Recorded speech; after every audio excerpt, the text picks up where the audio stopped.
But returning anyway to the idea of the near-death experience and the idea of rebirth, I will read this passage from Newgrange, Monument to Immortality. Let's consider this a little bit of an exclusive preview before I close. I think I've spoken for long enough to, I suppose, reinforce the idea that our physical life is short, and it's very mysterious because we're thrust into this world by fate in some respects. We don't always appear to be in control of our destiny. In fact, many of us seem to be completely detached and devoid of any power in that respect. We behold all of the things that happen to us in life, all of its awful ugliness and tragedy, and all of the mysterious things that we do to each other as human beings, which aren't always good and kind deeds, and sometimes they're very, very vicious and malicious and violent deeds. And then we die, and that's a simple human story. We have a very short time on this earth. The people who built Newgrange realised that. However, their monument was built as an eternal testament to their beliefs, and their stories remain to this day. So there is absolutely a message for us. This is from the chapter called Towards the Light. We are all going to die.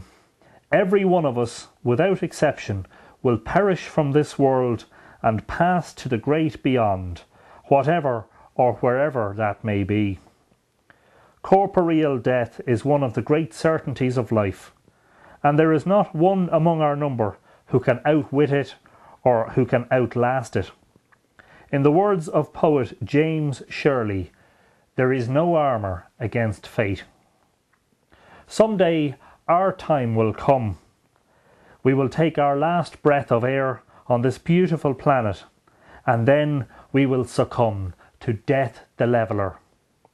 No king or priest or leader, no scientist or alchemist or magician, no politician or preacher, no peasant or farmer has yet outsmarted death and the multitude of processes and circumstances that lead to it, and it's doubtful that any human being ever will.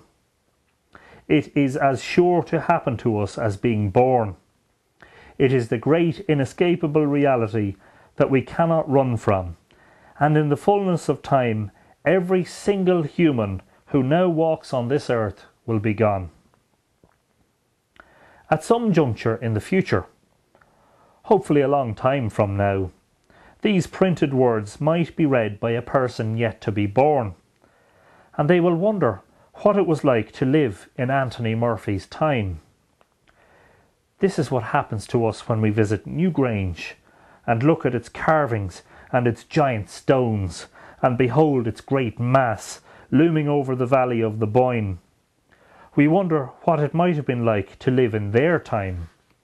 For they, the builders, are vanished from this world. Their time has been and gone, and they are lost to prehistory. Death is the one fate that binds all of humanity across all of time. From the remotest times to the remotest places, we all share this one destiny, this one doom.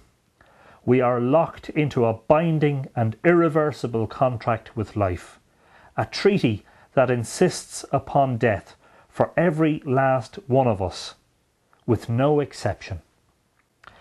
And just in case you think that this is all doom and gloom, I want to give you the light at the end of the tunnel. If death is one of the great certainties of life, what happens when we die remains one of its enduring mysteries.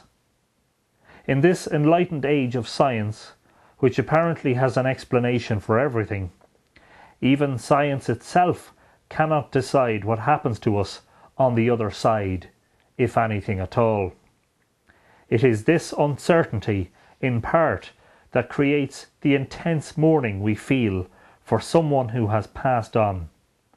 No matter how strong a person's faith or belief in a heaven or another world or a good God who is compassionate, There is hardly anyone alive today who feels absolute certainty about the survival of the soul beyond bodily death. The apparent finality of death and the complete loss of the presence of a loved one is something that those of us who are left behind must endure, with all its heartache, all its mourning and its despair. The other world, if it exists, is not a place most of us can visit or see or sense in any way.